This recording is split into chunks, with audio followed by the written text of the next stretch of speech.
I understand that one of your primary motivations for being in this course is because you want to prepare and assess your readiness for the AWS Certified Solutions Architect Associate exam. But it is important that you understand that while we are trying to provide guidance towards that goal, we also want to stress how important it is for you to understand the concepts covered for their practical value as well. It's also important to understand the practical aspects because the exam is geared towards being practically applicable. The better you comprehend the real world association of these concepts, the more prepared you'll be for both the exam and your AWS experience moving forward. The sections you just completed were themed around designing resilient architectures. To build a performant and reliable application environment, this is one of the primary foundational topics for you to grasp. And knowledge gaps in this area could lead to misses in the design and deployment of your architectures, which could cascade into catastrophic failures. The areas we covered with regards to this domain were designing architecture solutions that are multi-tier, are highly available and/or fault-tolerant, utilize decoupling mechanisms with AWS services, and utilize resilient storage options appropriate to their needs. Understanding the access, scaling, database, compute, and storage requirements for an architecture under design will help you to build a multi-tier architecture that fits both your needs and aligns with best practices. And a big part of that understanding comes from understanding the services associated.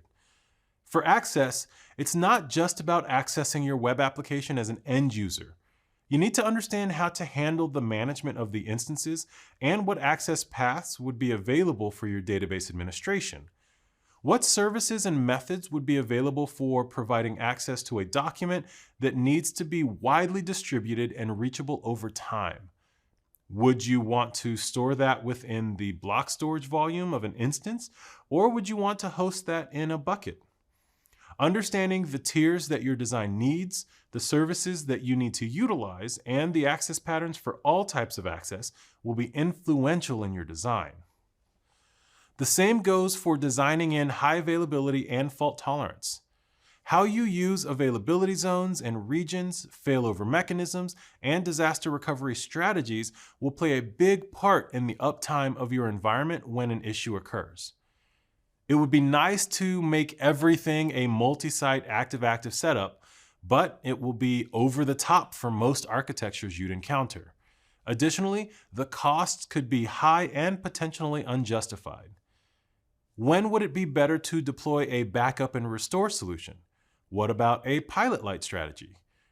Benchmarking and evaluating your key performance indicators and using that information to guide you in your decision-making with your high availability and fault-tolerant solutions, as well as your disaster recovery strategies, will play a large part in your design process.